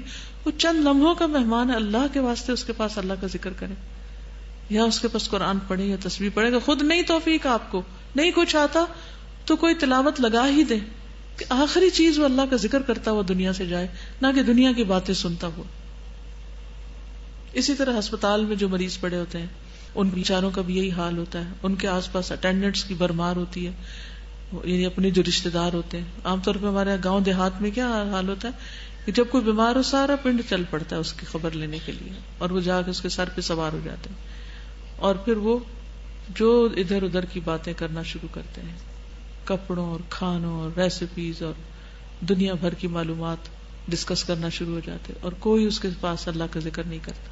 اللہ ہمیں ایسی بے بسی سے بچائے اور ایسی کمپنی سے بچائے اور ایسے لوگوں سے دور رکھے ہمیں کہ جو کسی وقت کو بھی باتوں سے اسپیئر نہیں کرتے. نماز پڑھی جا رہی ہے ان کی باتیں ختم نہیں ہوتی، قرآن پڑھا جا رہا ہے ان کی باتیں ختم نہیں ہوتی، بیمار کو بستر پہ پڑا ان کی باتیں ختم نہیں ہوتی، کوئی مر رہا ہے ان کی باتیں ختم نہیں ہوتی. اس قدر ناسمجھی اور بے عقلی، معلوم نہیں کب ہوش آئے گی. اللہ ایسے لوگوں سے بچا کے رکھے اور ایسے صالحین کی دوستی اور صحبت ہمیں نصیب کرے کہ جو واقعی حقیقی معنوں میں اللہ کا ذکر کرنے والے ہوں، تاکہ مرتے وقت بھی وہی لوگ پاس ہوں کہ جو اللہ کو یاد کر رہے ہوں، اور اگر بولنے کی سکت نہ بھی رہے تو کم از کم کان سن کر دل میں اللہ کو یاد کرتے ہوئے دنیا سے رخصت ہوں. تو رسول اللہ صلی اللہ علیہ وسلم نے فرمایا اللہ کے نزدیک سب سے زیادہ محبوب 4 کلمات ہیں: سبحان اللہ والحمد للہ ولا الہ الا اللہ واللہ اکبر. اور تمہیں اس میں سے کسی بھی کلمے سے شروع کرنا نقصان نہ دے گا. یعنی چاہے الحمدللہ پہلے کہہ دو، چاہے سبحان اللہ پہلے کہہ دو، چاہے لا الہ الا اللہ پہلے کہہ دو، چاہے اللہ اکبر پہلے کہہ دو. ترتیب کوئی بھی ہو سکتی، لیکن اصل فائدہ اس تسبیح کا ہے. رسول اللہ صلی اللہ علیہ وسلم نے فرمایا سبحان اللہ والحمد للہ ولا الہ الا اللہ واللہ اکبر کہنا میرے نزدیک ہر اس چیز سے زیادہ محبوب ہے جس پر سورج طلوع ہوتا ہے. کس کس چیز پہ سورج نکلتا ہے؟ باغات ہوں، پہاڑ ہوں، سمندر کی وسعتیں ہوں، ریت کے ذرات ہوں، انسانوں کی خلقت مخلوق ہو، جانور ہوں، بھیڑیں ہوں، بکریاں ہوں، سونے چاندی کے انبار ہوں، کچھ بھی جس چیز پہ سورج طلوع ہوتا ہے ان سب سے زیادہ قیمتی، ان سب سے زیادہ محبوب اللہ کے نزدیک یہ کلمات ہیں. یعنی اللہ تعالیٰ کو ہمارے سونے چاندی سے کوئی غرض نہیں کہ ہم کتنے مالک ہیں، کیا اون کرتے ہیں اور کتنی پراپرٹی ہے ہمارے پاس. اگر کسی کے پاس ہر ایریا میں بھی اور ہر شہر میں بھی ایک پلاٹ ہے نا، اس سے زیادہ قیمتی دولت اس کے پاس ذکر کی دولت ہے جو وہ اپنے لیے کرے. اور خصوصاً یہ ذکر سبحان اللہ والحمد للہ ولا الہ الا اللہ واللہ اکبر. پھر اسی طرح رسول اللہ صلی اللہ علیہ وسلم نے فرمایا میرے نزدیک طلوع آفتاب کے وقت تک بیٹھ کر اللہ کا ذکر کرنا، یعنی سورج نکلنے تک بیٹھے رہنا اور ذکر کرتے رہنا، اللہ اکبر، الحمدللہ، سبحان اللہ اور لا الہ الا اللہ کہنا. یعنی اس وقت جو میں نے بتایا نا کہ آپ چاشت کی نماز پڑھیں، اشراق کی نماز پڑھیں جو سورج طلوع ہونے کے بعد پڑھی جاتی ہے، تو اس وقت کو کیسے گزارے، وہ 15 منٹ کیسے گزارنے سورج نکلنے کے بعد کے، اس میں یہی ذکر کثرت سے کریں. ہو سکتا ہے کہ 1 تسبیح ہو جائے، 2 تسبیح ہو جائیں، اور اتنے میں اس نماز کا وقت ہو جائے، پھر وہ نماز پڑھ لیں. تو آپ نے فرمایا کہ اس وقت میں پڑھنا اسماعیل علیہ السلام کی اولاد میں سے 2 یا زیادہ غلام آزاد کرنے سے زیادہ بہتر ہے، اور نماز عصر سے غروب آفتاب تک اللہ کا ذکر کرنا میرے نزدیک اولاد اسماعیل میں سے 4 غلام آزاد کرنے سے بہتر ہے۔ آپ دیکھیں، ہم زندگی کا کوئی دن ہی یاد کر لیں جس میں ہم عصر کے بعد سے مغرب تک اٹھے ہی نہ اور ہم نے ذکر کیا ہو، کوئی دن ہی یاد کریں سوائے اعتکاف کے، اگر کسی کو نصیب ہوا ہے۔ اور لوگ اعتکاف میں بھی سیریس نہیں ہوتے، اس میں بھی ان کی توجہ اپنے سے زیادہ دوسروں پر ہوتی ہے اور ادھر ادھر گھوم پھر کے وقت پاس کرنے کی کوشش کرتے ہیں کہ اندر آ گئے، بیٹھ گئے، بس اب اعتکاف تو شمار ہو ہی رہا ہے، باقی اپنا دل بہلاؤ کسی بھی طرح۔ تو یہ سوچ مومن کی نہیں ہو سکتی، وہ اس وقت کو بھی بڑا قیمتی سمجھتا ہے۔ اگر پاسبل ہو ان دنوں میں سے کسی دن میں تو عصر کی نماز پڑھ کر بیٹھ جائیں اور مغرب تک ایک دن بریک لے لیں، ایک دن چھٹی لے لیں کاموں سے، وہ کام پہلے کر کے رکھ لیں اور انہیں کہیں مجھے آج کے دن ذرا اندر بیٹھ کے کام کرنا ہے، مجھے کوئی ڈسٹرب نہ کرے، گھورنے میں بیٹھ جائیں جا کے اور کیا کریں، تو یہ تسبیحات کرتے رہے۔ اصل میں ہم اکیلے بیٹھنے سے گھبراتے ہیں کیونکہ ہم اس قدر باتوں کے شوقین ہیں، اس قدر کمپنی کے شوقین ہیں کہ ہمیں اکیلے بیٹھنے سے وحشت ہوتی، پھر اکیلے بیٹھ جائیں تو پھر ہمارا ٹیلی فون ہمارے سر پہ سوار ہوتا ہے، ہم کچھ نہ کچھ پڑھتے لکھتے رہتے یا میسج کرتے رہتے یا پڑھتے رہتے ہیں، خوش ہوتے رہتے۔ دل بہلانے کا کام ہے نا، اس میں دل لگتا ہے، جس چیز میں دل لگتا ہے وہ گھنٹوں بھی ہمارے ہاتھوں میں ہوتا ہے، ہمیں کوئی مشکل نہیں۔ لیکن تسبیح کرنے لگے، انگلیوں پہ گرنے لگے تو کہتے ہیں کتنا ہو گیا، ابھی کتنا ٹائم باقی ہے، اچھا اتنا ہو گیا، یعنی دل پر کتنا بوجھل ہے یہ سب کچھ۔ ہم اپنے دلوں کا جائزہ تو لیں، ہمیں 100 کام یاد آ جائیں گے، اچھا وہ میں نے فلاں کو یہ میسج دینا تھا، فلاں کام کرنا تھا، یہ بھی تو میں نے وعدہ کیا تھا، اور اس طرح اس وقت کو گزار دیں گے۔ تو کوشش کریں ان 10 دنوں میں سے کم از کم ایک دن عصر کی نماز کے بعد سے لے کے مغرب تک اللہ کا ذکر کریں۔ رسول اللہ صلی اللہ علیہ وسلم نے ایک اور مرتبہ فرمایا واہ واہ بخ بخ، اور اپنے ہاتھ سے 5 کا اشارہ کیا، یعنی ایسے 5 انگلیاں اٹھائیں، فرمایا یہ میزان میں کتنی بھاری ہوں گی، سبحان اللہ والحمد للہ ولا الہ الا اللہ واللہ اکبر۔ اور 5ویں چیز، کسی کا فوت ہونے والا نیک بیٹا جس کا باپ ثواب کی امید رکھ کر صبر کرے، یعنی 4 یہ اذکار اور 5واں نیک بچے کی وفات پر صبر کرنا۔ اب آپ دیکھیے وہ کتنا بڑا صدمہ ہو سکتا ہے نا، بیٹا بھی اور وہ جوان بھی اور وہ نیک بھی اور فرما بردار بھی، اس کا کھو جانا کتنے بڑے دکھ کا باعث ہو سکتا ہے، اور اس پر صبر کتنے بڑے اجر کا باعث ہے۔ اس کے برابر ہے یہ کام، سبحان اللہ والحمد للہ ولا الہ الا اللہ واللہ اکبر پڑھنا، اتنا بڑا اجر ہے اس کا۔ میں اتنی تاکید اور تقریر کیوں کر رہی ہوں پتہ ہے آپ کو؟ کیونکہ ہم پڑھتے بہت کچھ ہے، عمل نہیں کرتے۔ میں چاہتی ہوں کہ کچھ بھی ہو ان 10 دنوں میں آپ اپنا وتیرہ بنا لیں، وظیفہ بنا لیں کہ کر کے چھوڑنا ہے، نیت کر لیں، ارادہ کر لیں۔ اور ان دنوں میں obviously عید کی چھٹیاں ہوں گی یا کچھ بھی ہو سکتا ہے کہ آپ یہاں سے جس دن ہاسٹل سے ٹریول کر رہے ہو گھر کو، تو اس وقت آپ کا عصر سے لے کر مغرب تک کا ٹائم آپ بس میں ہو یا کسی ٹریولنگ ٹائم ہو، تو اس وقت کسی سے کوئی بات نہ کریں، سارا وقت صرف یہی اذکار کر لیں، تو تب بھی آپ کا وہ پورا ہو جائے گا۔ اسی طرح اگر آپ کو ہی کھانا بنانا ہے، گھر میں کوئی اور نہیں ہے کام کرنے والا، تو مجبوری ہے وہ کھانا بنانے کا بھی وقت ہو سکتا ہے، تو اس وقت کسی سے بات نہ کرے، سب کو چپ کرا دیں، فون بھی بند کر کے کہیں رکھ دیں، اور صرف اسی تسبیح کی کثرت کرتے رہیں۔ ہو سکے تو 10 دن کر لیں، نہیں تو کم از کم 1 دن کے لیے تو ضرور۔ ابو ہریرہ رضی اللہ عنہ کہتے ہیں کہ رسول اللہ صلی اللہ علیہ وسلم نے فرمایا اپنا بچاؤ حاصل کر لو۔ صحابہ نے کہا اللہ کے رسول کیا دشمن آ گیا ہے؟ آپ نے فرمایا نہیں، لیکن جہنم سے تمہارا بچاؤ۔ سبحان اللہ والحمد للہ ولا الہ الا اللہ واللہ اکبر پڑھو، یہ کلمات قیامت کے دن تمہارے آگے آ کر، تمہارے پیچھے آ کر تمہارا بچاؤ کریں گے، اور یہی کلمات باقیات الصالحات ہیں۔ المال والبنون زینۃ الحیات الدنیا والباقیات الصالحات خیر عند ربک ثوابا وخیر املا۔ اب آپ دیکھ رہے ہیں یہ سارے فوائد کس تسبیح کے ہیں؟ انہی تسبیحات کے جن کی آپ نے اس عشرے میں پڑھنے کی تلقین کی ہے۔ پھر اسی طرح نبی صلی اللہ علیہ وسلم نے فرمایا اللہ نے 4 کلمات چنے ہیں، سبحان اللہ والحمد للہ ولا الہ الا اللہ واللہ اکبر. جس نے سبحان اللہ کہا اس کے لیے 20 نیکیاں لکھ دی جاتی ہیں، 20 برائیاں مٹا دی جاتی ہیں. جس نے اللہ اکبر کہا اس کے لیے بھی اسی طرح، اور جس نے لا الہ الا اللہ کہا اس کے لیے بھی اسی طرح. تو جتنے آپ کے اسٹیٹس ہیں پروفائلز کے، ان سب میں یہی تسبیح لکھ دیں، تاکہ صرف آپ ہی نہیں پڑھے بلکہ کوئی اور بھی پڑھے تو اس کو، اور ہر ایک کو یاد دہانی بھی کرائے. ڈیلی اپنے دوستوں کو، رشتہ داروں کو اپنے میسیجز پر یاد دہانی کراتے رہے، کیونکہ آپ کی وجہ سے جتنے لوگ پڑھیں گے ان سب کا اجر بھی آپ کو ملے گا، اور اس سے آپ کی نیکیاں کئی گنا زیادہ ہو جائیں گی. پھر اسی طرح تمام گناہوں کی بخشش کا ذریعہ ہے کہ زمین پر کوئی شخص ایسا نہیں جو لا الہ الا اللہ واللہ اکبر ولا حول ولا قوت الا باللہ کہے مگر اس کے تمام گناہ معاف کر دیے جاتے ہیں، اگرچہ سمندر کی جھاگ برابر ہی کیوں نہ ہو. تو جن لوگوں کو اپنے گناہوں سے خوف آتا ہے، اپنی کوتاہیوں سے، اپنی پچھلی زندگی سے جو اللہ کی نافرمانی میں گزری، جو غفلت میں گزری، جو اللہ اور اس کے دین کی گستاخی میں گزری، تو اس کا ازالہ بھی اس میں موجود ہے. کتنا مہربان ہے ہمارا رب. انس رضی اللہ عنہ کہتے ہیں ایک بدو نبی صلی اللہ علیہ وسلم کے پاس آیا، کہا اے اللہ کے رسول مجھے کسی بہترین چیز کی تعلیم دے. ایک دیہاتی آیا، ایک عام ان پڑھ شخص ہے، خستہ حال بدو ہے.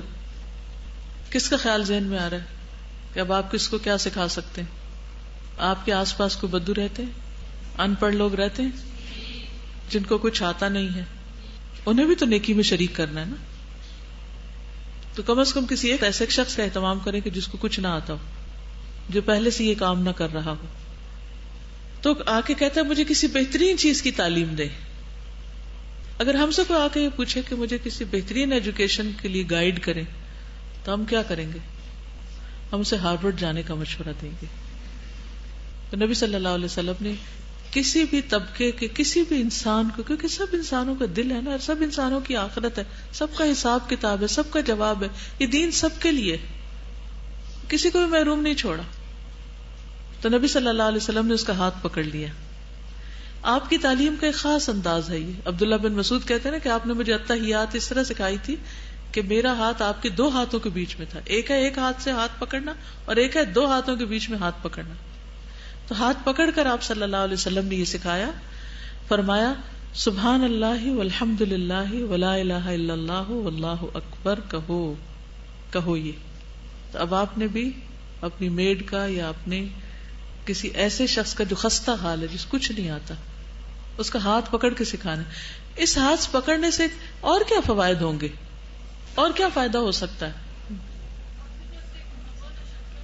محبت اور شفقت اور اس کو انکریجمنٹ ہوگی. ورنہ یہ جو ڈفرنس ہے نا بہت بڑا کر لیا ہم نے لوگوں کے درمیان، کہ غریب طبقہ، ان پڑھ طبقہ، ان ایجوکیٹڈ طبقہ اور ہم بڑے پڑھے لکھے لوگ سو کالڈ، وہ پھر آپس میں کہیں اکٹھے ہی نہیں ہوتے، اور یوں لگتا ہے جیسے ہم تو ان کے قابل نہیں، اور وہ دور دور رہتے ہیں. اس ڈسٹینس کو کم کرنے میں بہت مدد ملتی ہے، اور ایک اعتماد بحال ہوتا ہے، ایک ٹرسٹ قائم ہوتا ہے، جس کی وجہ سے آپ بہترین طریقے سے سکھا سکتے ہیں. جی وہ اٹینٹیو بھی ہو جائے گا اور اس کا ڈر خوف نکل جائے گا. ورنہ ان پڑھ لوگ پڑھے لکھوں سے ڈرتے ہیں نا. آپ کا اپنا دل نرم ہوگا، آپ کو سکھا کے جو خوشی اور راحت محسوس ہوگی وہ ویسے نہیں. انس رضی اللہ عنہ کہتے ہیں ایک بدو نبی صلی اللہ علیہ وسلم کے پاس آیا اور کہا اے اللہ کے رسول مجھے کسی بہترین چیز کی تعلیم دے. نبی صلی اللہ علیہ وسلم نے اس کا ہاتھ پکڑا اور فرمایا کہو سبحان اللہ والحمد للہ ولا الہ الا اللہ واللہ اکبر. بدو نے ان 4 چیزوں کو اپنی انگلیوں پر گن لیا اور چل دیا. لیکن خستہ حال بدو سوچنے لگ گیا. اس نے واپس آ کر کہا اے اللہ کے رسول صلی اللہ علیہ وسلم سبحان اللہ والحمد للہ ولا الہ الا اللہ واللہ اکبر، یہ سارے تعریفی کلمات اللہ تعالیٰ کے لیے، میرے لیے کیا ہے؟ آپ نے فرمایا اے عرابی جب تم سبحان اللہ کہو گے تو اللہ تعالیٰ کہے گا تم نے سچ کہا، جب تم الحمدللہ کہو گے تو اللہ تعالیٰ فرمائے گا تم نے سچ کہا، جب تم لا الہ الا اللہ کہو گے تو اللہ تعالیٰ فرمائے گا تم نے سچ کہا، جب تم اللہ اکبر کہو گے تو اللہ تعالیٰ فرمائے گا تم نے سچ کہا، اور جب تم اللہم اغفر لی کہو گے تو اللہ تعالیٰ کہے گا میں نے بخش دیا. دیکھیے تھا وہ بدو لیکن اس کا سوال کتنا اچھا تھا، اور اس سوال سے ہمیں بھی ایک عقل آ گئی کہ ان تسبیحات کے بعد اللہم اغفر لی بھی کہہ لیں تاکہ ہمارے گناہ معاف ہو جائیں. جب تم اللہم ارحمنی کہو گے تو اللہ تعالیٰ فرمائے گا میں نے رحم کر دیا. جب تم اللہم ارزقنی کہو گے تو اللہ تعالیٰ فرمائے گا میں نے رزق دینے کا فیصلہ کر دیا. تو ان دنوں میں ان تسبیحات کے ساتھ ساتھ بخشش، رحمت اور رزق بھی مانگنا ہے. بدو نے اپنے ہاتھ پر یہ 7 کلمات شمار کیے، پھر چل دیا، 7 باتیں سیکھ گیا اور عمل کرنے کے لیے چلا گیا. اور بہت سے بڑے بڑے کام کرنے والوں سے ہو سکتا ہے اجر و ثواب میں آگے بڑھ گیا ہو اس پر عمل کر کے، کیونکہ ساری بات عمل کی ہے.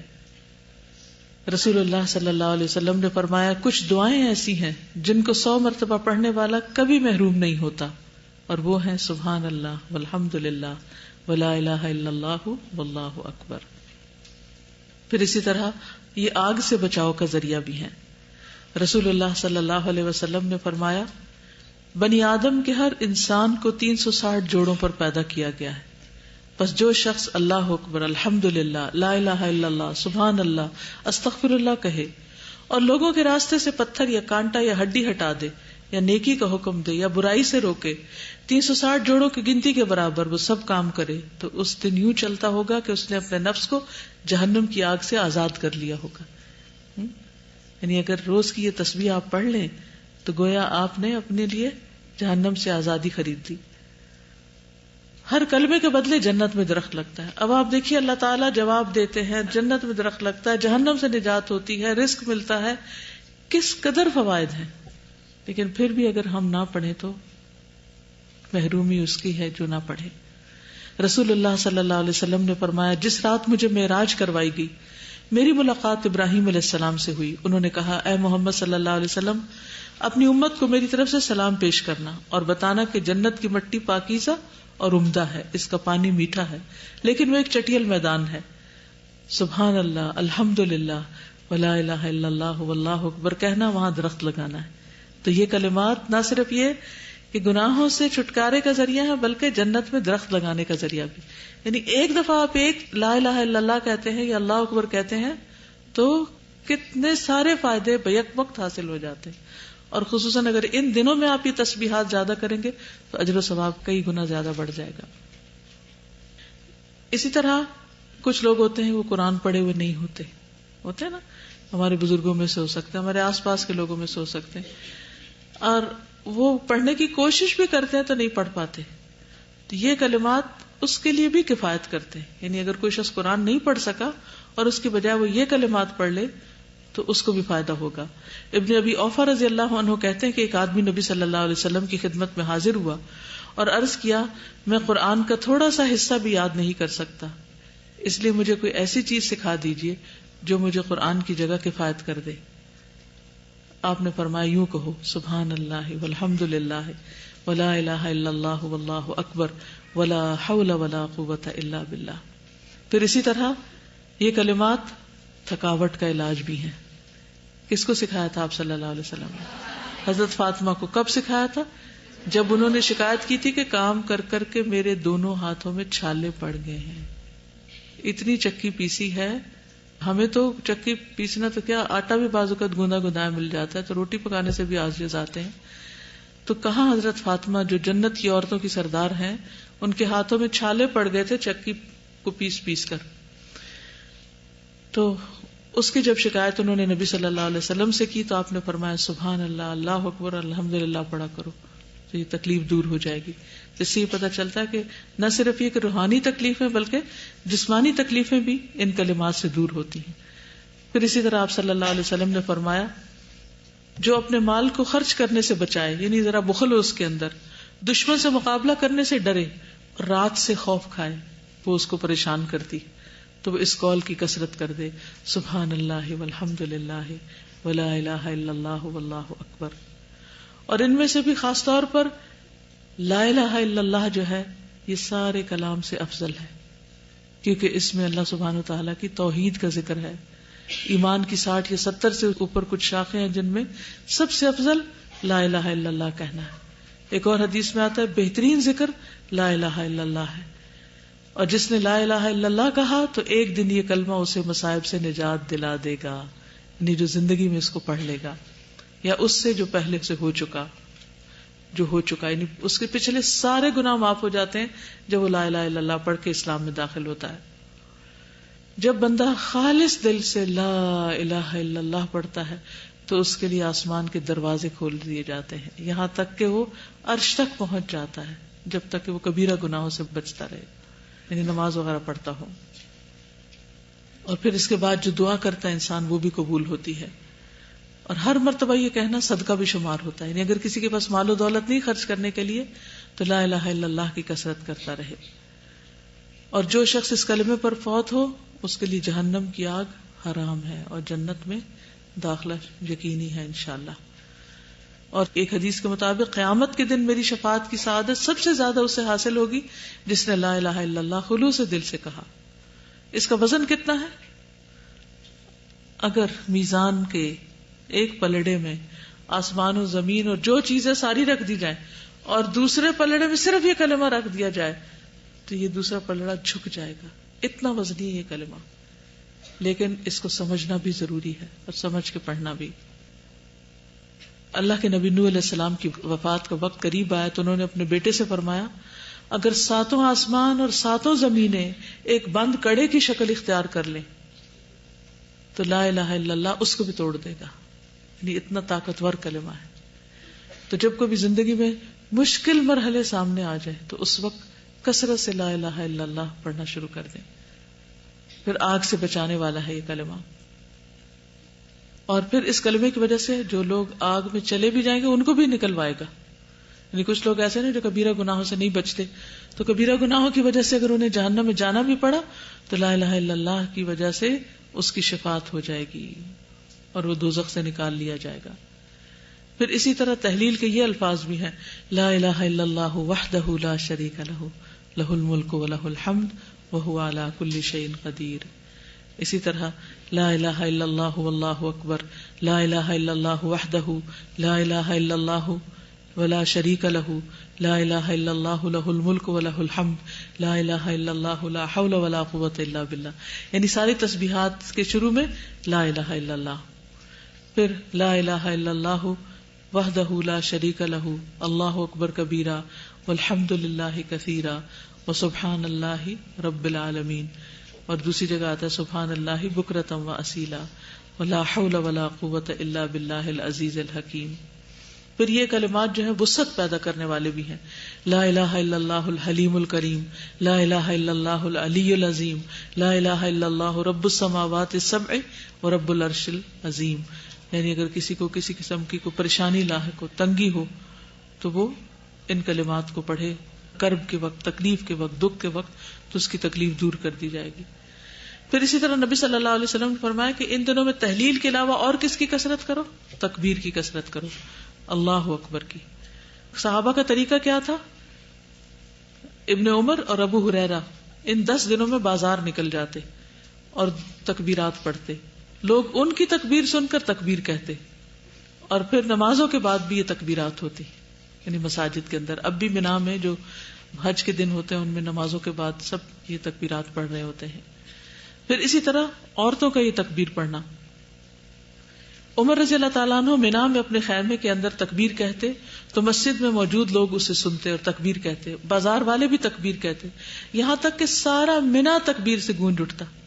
افسوس کہ اب یہ مناظر نہیں رہے کہ سارا مینا بیک وقت تکبیر پڑھ رہا ہو. ابن عمر مینا کے ان دنوں میں نمازوں کے بعد بستر پر، خیمے میں، راستے میں، دن کے تمام حصوں میں تکبیر کہتے. میمونہ رضی اللہ عنہا یوم النہر میں تکبیریں کہتی. عورتیں ابان بن عثمان اور عمر بن عبدالعزیز کے پیچھے مسجد میں مردوں کے ساتھ تکبیریں کہا کرتی تھی. اور پھر بلند آواز سے تکبیرات پڑھنا. عطا بن صاحب کہتے ہیں کہ میں ابو عبد الرحمن اور ابن ماکل کے ساتھ نکلا اور ابو عبد الرحمن اونچی آواز سے تکبیریں کہتے تھے. اونچی آواز سے پڑھنے کا کیا فائدہ ہے؟ تاکہ دوسروں کو بھی یاد دہانی ہو جائے. کتنا اچھا لگتا ہے کہ جس طرف سے بھی انسان گزرے تکبیر کی آواز آ رہی ہے، اگر وہ بھولا ہو تو وہ بھی یاد کر لے. پھر اسی طرح قرآن مجید میں اللہ تعالیٰ فرماتے ہیں وَقُلِ الْحَمْدُ لِلَّهِ الَّذِي لَمْ يَتَّخِذْ وَلَدًا وَلَمْ يَكُنْ لَهُ شَرِيكٌ فِي الْمُلْكِ وَلَمْ يَكُنْ لَهُ وَلِيٌّ مِّنَ الذُّلِّ وَكَبِّرْهُ تَكْبِيرًا. تو اس سے کیا پتہ چلتا ہے کہ اللہ کی بڑائی بیان کرو. خوب خوب بڑائی بیان کرنا اس کا حکم اللہ تعالیٰ نے خود بھی دیا. نہیں تکبیر کا مطلب کیا؟ اللہ کو بڑا کہنا, زبان سے بھی اس کا اقرار کرنا کہ اللہ سب سے بڑا ہے.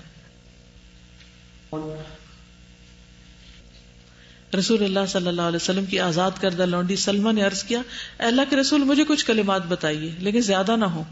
تو آپ نے فرمایا اللہ اکبر 10 مرتبہ پڑھا کرو. واللہ, اور اللہ تعالیٰ فرماتا ہے کیا یہ میرے لیے ہے, یعنی اللہ تعالیٰ اس کو ایکسپٹ کرتا ہے.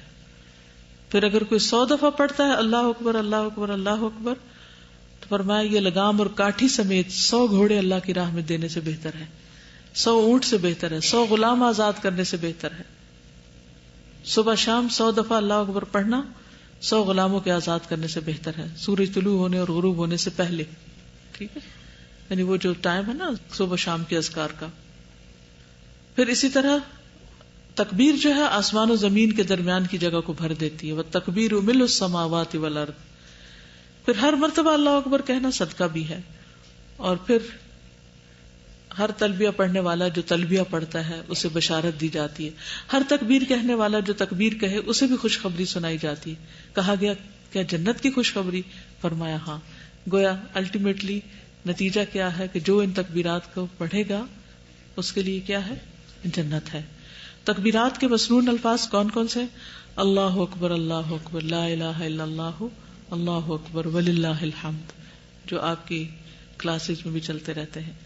پھر اللہ اکبر اللہ اکبر اللہ اکبر وللہ الحمد, اللہ اکبر و اجل اللہ اکبر علی ما ہدانا.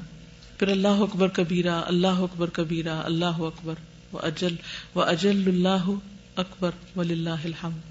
پھر اللہ اکبر کبیرہ, اور اللہم انت اعلی و اجل من ان تکون لک صاحبۃ او یکون لک ولد او یکون لک شریک فی الملک او یکون لک ولی من الذل وکبرہ تکبیرا. اللہم اغفر لنا اللہم ارحمنا. تیسری چیز جس کا آپ نے حکم دیا وہ ہے تحمید, الحمدللہ کہنا. یعنی 3 چیزیں خاص طور پر ان دنوں میں پڑھنی, لا الہ الا اللہ, اللہ اکبر اور الحمدللہ. اسود بن سری سے مروی کہتے ہیں میں شاعر تھا تو میں نبی صلی اللہ علیہ وسلم کے پاس آیا. میں نے کہا یا رسول اللہ میں نے اپنے رب کی مدح کی ہے. آپ نے فرمایا بے شک تمہارا رب مدح کو پسند کرتا ہے, یعنی اللہ تعالیٰ تعریف کو پسند کرتا ہے. رسول اللہ صلی اللہ علیہ وسلم نے فرمایا حمد سے بڑھ کر کوئی چیز اللہ کو محبوب نہیں.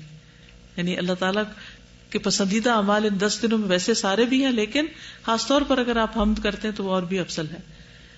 افضل الشکر الحمدللہ, شکر کرنے کا افضل ترین طریقہ کیا ہے؟ الحمدللہ کہنا. رسول اللہ صلی اللہ علیہ وسلم نے فرمایا قیامت کے دن اللہ تعالیٰ کے سب سے زیادہ افضل بندے وہ ہوں گے جو کثرت سے اللہ کی تعریف کرنے والے ہیں. اور الحمدللہ کہنا میزان کو بھر دیتا ہے. الحمدللہ سبحان اللہ اور الحمدللہ کہنے سے جو کچھ آسمان و زمین کے درمیان ہے وہ سب بھر جاتا ہے. پھر الحمدللہ کہنا صدقہ ہے. پھر اسی طرح الحمدللہ کثیرہ کہنے پر بہت زیادہ اجر ہے. وہ 30 فرشتے اٹھانے آئے تھے اس اجر کو, لکھنے آئے تھے. پھر اسی طرح جس نے اپنے طور پر بغیر کسی وجہ کے الحمدللہ رب العالمین کہا تو اس کے لیے 30 نیکیاں لکھ دی جاتی ہیں, 30 مٹا دی جاتی ہیں. تو الحمدللہ کے الفاظ بھی مسنون ہیں, الحمدللہ رب العالمین کہنا. پھر اسی طرح اللہم لک الحمد کلہ والیک یرجع الامر کلہ, اللہم ربنا ولک الحمد حمدا کثیرا طیبا مبارکا فیہ. اور اللہم ربنا لک الحمد, یہ رکوع کے بعد اٹھ کر ملء السماوات وملء الارض وملء ما شئت من شیء بعد. پھر اسی طرح اللہم لک الحمد انت نور السماوات والارض ومن فیہن ولک الحمد انت قیم السماوات والارض ومن فیہن ولک الحمد انت الحق ووعدک الحق وقولک حق ولقاؤک حق والجنت حق والنار حق والساعة حق والنبیون حق ومحمد صلی اللہ علیہ وسلم حق. نبی صلی اللہ علیہ وسلم نے فرمایا کیا میں تمہیں شب و روز اللہ کے مسلسل ذکر کرنے سے افضل ذکر نہ بتاؤں؟ یعنی ایک شخص ذکر کرے اور رکے ہی نہ, اس کا اجر اور اس کا اجر جو یہ ذکر پڑھے. تم کہا کرو الحمدللہ عدد ما خلق, الحمدللہ ملء ما خلق, الحمدللہ عدد ما فی السماوات وما فی الارض, الحمدللہ عدد ما احصا کتابہ والحمدللہ علی ما احصا کتابہ والحمد للہ عدد کل شیء والحمد للہ ملء کل شیء. میں اللہ کی تعریف کرتا ہوں اس کی مخلوق کی گنتی کے برابر. اب تسبیح میں تو ہے نا سبحان اللہ ایک دفعہ کہتے ہیں یا الحمد للہ ایک دفعہ کہتے ہیں. اللہ میں اتنی تیری تعریف کرتا ہوں کہ ہر چیز کی گنتی کے برابر. میں اللہ کی تعریف کرتا ہوں جس سے اس کی مخلوقات بھر جائیں. میں اللہ کی تعریف کرتا ہوں ان چیزوں کی گنتی کے برابر جو زمین و آسمان میں ہے. میں اللہ کی تعریف کرتا ہوں ان چیزوں کی گنتی کے برابر جن کو اس نے اپنی کتاب میں محفوظ کیا. میں اللہ کی تعریف کرتا ہوں اس پر جو اس نے کتاب میں محفوظ کیا.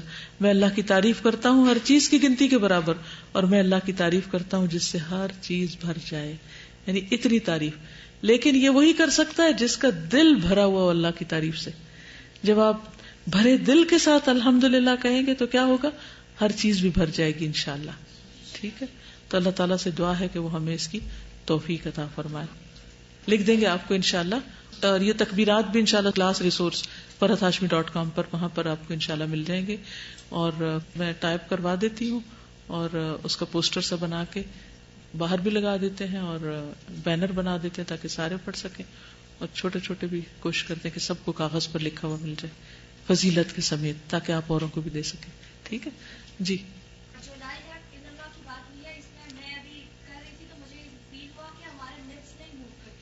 یعنی اگر آپ دوسروں کے ساتھ بھی بیٹھے ہوئے ہیں, بات تو کہتا ایسا ہوتا ہے نا, کوئی بات کر رہا ہے اور ہم ذکر کر رہے ہو تو وہ سوچتا ہے کہ یہ ہماری بات سن نہیں رہا, تو اس کو الجھن ہونے لگتی. تو اس وقت لا الہ الا اللہ کرنا شروع کر دے, کیونکہ وہ ہونٹ نہیں ہلیں گے پھر. جی السلام علیکم. میں ایک بات شیئر کرنا چاہتی ہوں جن سے میں نے 2-4 منٹ میں بہت سیکھا ان خاتون سے. وہ کافی بزرگ خاتون تھیں جن کی میں بیماری میں گئی اور ان کے ہاسپٹل کا بیڈ گھر میں ہی تھا, اس پہ وہ لیٹی ہوئی تھیں اور کافی تکلیف میں تھیں. میں انہیں دیکھ رہی تھی کہ وہ جس وقت ان کی ٹانگ میں شدید درد اٹھتا تھا تو وہ ایک دم سے کہتی تھی لا الہ الا اللہ. جب تکلیف ہوتی تھی وہ فوراً کہتی لا الہ الا اللہ. اور انہوں نے اپنی بہو سے پوچھا کہ یہ کون ہے, تو انہوں نے بتایا کہ ہمسائے سے ہیں. تو انہوں نے بہت خوش مزاجی سے مجھے کہا کہ اچھا یہ حق کی ہمسائیگی ادا کرنے آئی ہیں. پھر ان کی بہو کی جو بہو تھی وہ ان کے لیے کچھ بنا کے لے کر آئی, انہوں نے کھایا, پھر اپنا پرس منگوایا, اسی وقت اس کو پیسے دیے. نام کے طور پہ بہت تکلیف میں تھیں اور وہ انہوں نے ایک دفعہ بھی نہیں, جتنی دیر میں بیٹھی کہ کہا ہو کہ مجھے بلڈ پریشر ہے, مجھے یہ بیماری, مجھے وہ بیماری, صرف مجھے یہ کہا کہ آپ نے میرے لیے استغفار کی دعا کرنی ہے اور یا اللہ کوئی بے ایمان نہ مرے, یا اللہ کوئی بے ایمان نہ مرے. اور جب ٹانگ کھینچتی تھی پتہ چلتا تھا کہ شدید تکلیف میں, اور ساتھ زور سے اتنا ہی اونچی کہتی تھی لا الہ الا اللہ جتنی انہیں تکلیف تھی. یہ توفیق اسی کو ہوتی ہے جو اپنے اچھے دنوں میں اللہ کو یاد کرتا رہے. انہیں اسکار کی ایک ٹپ ہے. ایک پریگننٹ خاتون جو ہے وہ سارے روزے رکھتی تھیں, تو انہوں نے یہ بتایا کہ یہی جو اذکار ہیں سبحان اللہ والحمد للہ ولا الہ الا اللہ واللہ اکبر, روزے کے دوران یہ پڑھیں تو بھوک بھی مٹ جاتی ہے اور منہ میں اتنا اچھا پانی آتا ہے. تو میں تب سے کئی رمضان میں یہ ٹرائی کیا اور بالکل نہ روزہ لگتا ہے نہ پیاس کی فیلنگ ہوتی ہے, اور جس وقت افطاری ہوتی ہے لگتا ہے جیسے بالکل پیٹ بھرا ہوا ہے. اور وہ یہ کہتی ہیں کہ یہ چونکہ فرشتوں کی غذا ہے. انہوں نے اس سے حکمت کی بات سیکھی ہوگی کہ فرشتوں کی یہ غذا ہے تو ہم بھی اپنی غذا بنا لیں. استاذہ ایک اور بات یہ ہے کہ ہر موقع کا ایک ذکر ہوتا ہے نا, تو الحمدللہ آج یعنی یہ جو 10 دن ان کا ہمیں اذکار پتہ چلیں, تو اس میں جو آیت ہے سورۃ الحج کی کہ وَيَذْكُرُ اسْمَ اللَّهِ فِي أَيَّامٍ مَّعْلُومَاتٍ, اس میں بھی صرف اللہ تعالیٰ کا ذکر نہیں, اللہ تعالیٰ کا نام ذکر کرنے کو کہا ہے. اور یہ چاروں میں اللہ کا لفظ آتا ہے نا, تو اگر ہم یہ بھی سوچ کے کر رہے ہوں تو پھر اس پہ بھی عمل ہو جائے گا کہ ہم اللہ کے نام کا ورد کر رہے ہیں. میں ایک چھوٹا سا کوشچن پوچھنا چاہتی ہوں کہ بعض اوقات ایسے ہمارے سرکمسٹانسز ہوتے ہیں کہ کوئی بھی خاموش لمحہ نہیں ملتا, ہر وقت کوئی نہ کوئی بول رہا ہوتا ہے. تو کیا جب کوئی بول رہا ہو, ہم کچھ سن رہے ہیں اس کا اور وہ ہمیں اندازہ ہوتا ہے پہلے سے کہ وہ کیا بول رہا ہے, ہاں. اتنے زیادہ توجہ کی ضرورت نہیں ہوتی, تو اس ٹائم میں جو ذکر ہوتا ہے تو وہ میں کرتی تو ہوں, لیکن مجھے پھر یہ خیال آتا ہے کہ کیا مکمل خاموشی میں ذکر کرنا چاہیے یا یہ کہ اگر آپ کچھ سن رہے ہیں ہر حال میں تو بھی آپ بولتے رہیں ساتھ ساتھ. نبی صلی اللہ علیہ وسلم کان یذکر اللہ علی کل حین, نبی صلی اللہ علیہ وسلم ہر حال میں ذکر کیا. تو میں سوچتی ہوں ہر حال میں پھر باتیں بھی آ جاتی. مجلس میں 70 بار استغفار کیسے گنتے تھے؟ کیا آپ مجلس میں صرف چپ کر کے بیٹھے رہتے تھے؟ جی, اس سے یہ پتہ چلتا ہے کہ باتوں کے دوران بھی ذکر کرتے رہنا چاہیے, کیونکہ ہماری بہت سی باتیں اتنی توجہ طلب نہیں ہوتی اس وجہ کے کہ کوئی قرآن پڑھ رہا ہو تو اس وقت. اور پھر روزوں کا اس حدیث میں آتا ہے کہ یہ گزشتہ اور آئندہ سال کے گناہوں کا کفارہ ہے. پھر عید کا موقع بھی آئے گا تو انشاءاللہ تعالی عید کے دن کرنے کے کام اور قربانی کے موضوع پر اگر مجھے موقع ملا تو میں پھر آپ سے بات کروں گی. آج کے لیے ابھی عشرہ ذو الحج کافی ہے, اور قربانی انشاءاللہ بعد کے لیے چھوڑتے ہیں, کیونکہ اس میں کئی چیزیں قربان کرنے کی ضرورت ہے. کوشش کریں گھر کے اندر صبح سویر تکبیرات چلا دیں. پہلے تو کیسٹ ہوتی تھی, بنوائی گئی تھی, اب کیسٹ پلیئر کا رواج نہیں رہا, لیکن جو بھی کوئی طریقہ ہو, چاہے ٹیلی فون پہ ہو, چاہے کارڈ بنا لیں, کوئی ایسا کچھ بھی کریں, لیکن دوسروں کو بھی یاد دہانی انشاءاللہ ساتھ ساتھ کروائیں. Assalamu alaikum. وعلیکم السلام. Just when you mentioned about the people that leave this dunya while they're remembering Allah, doing dhikr, it just reminded me that the only way we will die is the way we live. So the way we spend our lives is the way that Allah is going to take us. And it just reminded me of an experience that I had, I believe in 2008 when I went to Canada. One of the hostel girls, her mother, she was very well known amongst us, and I remember she used to call in the hostel to make sure we woke up for Fajr, and there were a lot of things that she had helped us with, and she had died in sujood in the masjid. And one thing that we learned about her at the time of her death, when everybody spoke of her, was she never missed her prayers. And she, after every time she finished one prayer, she used to wait for the next.